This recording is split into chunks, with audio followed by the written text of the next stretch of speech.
Hi everyone, I'm Jane Trotter and welcome to Accelerando Piano.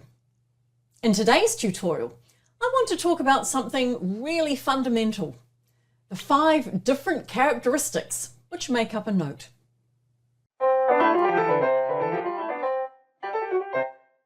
Now, I know that might sound pretty basic, but when we're reading music, we tend to process all this information in one big hit without consciously thinking about what we're actually absorbing. Especially when you're starting out, it's really helpful to break things down and understand all the individual pieces of information that every single note is giving you. To help remind you, I've produced this quick reference summary, which you're very welcome to download from the resources page on my Accelerando Piano website. Okay, let's dive in and explore the 5 fundamental characteristics of a note.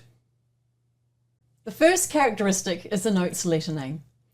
When you look at a note on the score and want to describe it, you'll identify it by its letter name. Our musical alphabet uses the first 7 letters of the alphabet, A through to G. That's it, just 7 letters. And then the pattern repeats. After G, we begin again at A, and the cycle continues.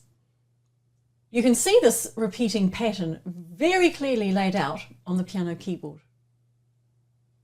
The second characteristic is where the note is located on the stave. The stave, or staff as it's also called, is made up of 5 lines and 4 spaces.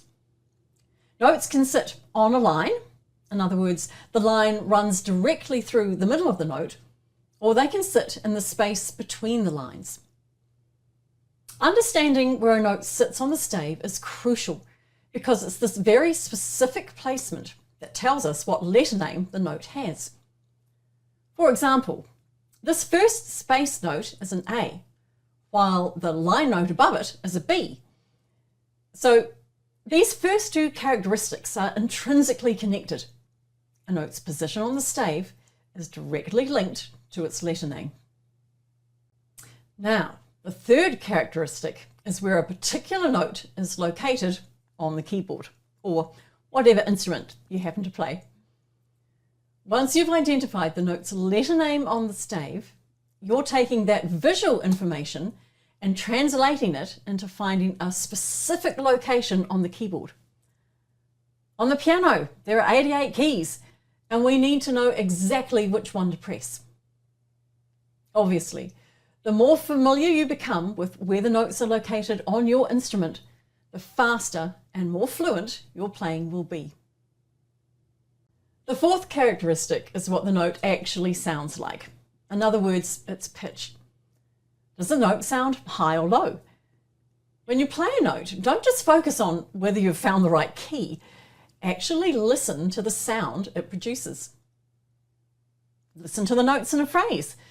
Does their sound match their patterning in the music? If the notes climb higher up the stave, do the sounds you're producing correlate and also get higher? Over time, you'll learn to develop a greater awareness of note patterning and how it relates to pitch, and become much better at detecting wrong notes if they occur. And last but not least, the 5th characteristic is how many beats the note is worth. In other words, its rhythmic value or duration. Do you hold it for 4 beats, 2 beats, 1 beat, or maybe just half a beat? The shape of the note tells you this information. A semibreve looks different from a minim, which looks different from a quaver, and so on. Understanding rhythm and note values is absolutely essential because music exists in time. It's not just about playing the right notes. It's about playing them for the right length of time. If you hold a note too long or too short, the rhythm can falter and cause the piece to lose its character and flow. So there you have it, the 5 fundamental characteristics of a note. Its letter name, its location on the stave, its location on your instrument, its pitch and its duration. When you're first learning to read music, these characteristics might feel like a lot to juggle all at once, and that's perfectly normal. But with practice and repetition, your brain will start to process all of this information simultaneously and automatically.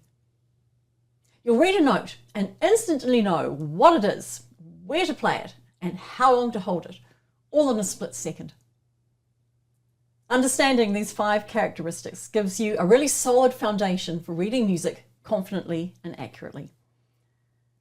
So the next time you sit down to practice, take a moment to consciously think about each of these elements. Thanks for watching and happy practicing.